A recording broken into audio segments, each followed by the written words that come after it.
जिस दिन आप कमाना शुरू करेंगे ना, तो माँ बाप का पैसा पानी की तरह बहाना छोड़ देंगे। जिस दिन अपनी कमाई से अपने कपड़े, जूते और घरेलू सामान खरीदना शुरू करेंगे, उस दिन गुस्से में गिलास, मोबाइल, चीज़ें नहीं तोड़ेंगे।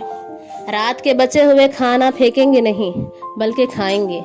जिस शाम बाहर से ख्वार होकर कमा कर घर वापस लौटेंगे, उस पहर दिन भर सोने वालों, टीवी देखने वालों और बैठकर खाने वालों की शिकायतों को हैरत से सुनेंगे और उनसे वही बात कहेंगे जो वालिदैन कहते हैं, अभी तुमने सख्तियाँ देखी ही कहाँ है, सब बैठे बिठाए मिल रहा है, शुक्र अदा किया करो। उस दिन आपको मालूम होगा कि आसानी से मिल जाने वाला रिस्क, घर की छत और पैरों की ज़मीन बहुत बड़ी नेमत होती है। उस दिन शुक्र अदा करना सीखेंगे।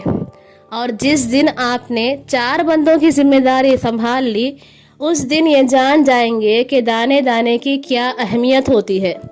और अगर आपकी औलाद या कुंबा थोड़ा सा समझदार हो जाए, तो आप पर से बेजा फरमाइशों का बोझ कम हो सकता है। तो जो कल होना है वो आज से करना शुरू कर दें। रिस्क, घर, वालिदैन और अपनी नेमतों की कद्र करना शुरू करें। ख्वाहिशों को महदूद करें और अपना बोझ खुद से उठाना शुरू कर दें।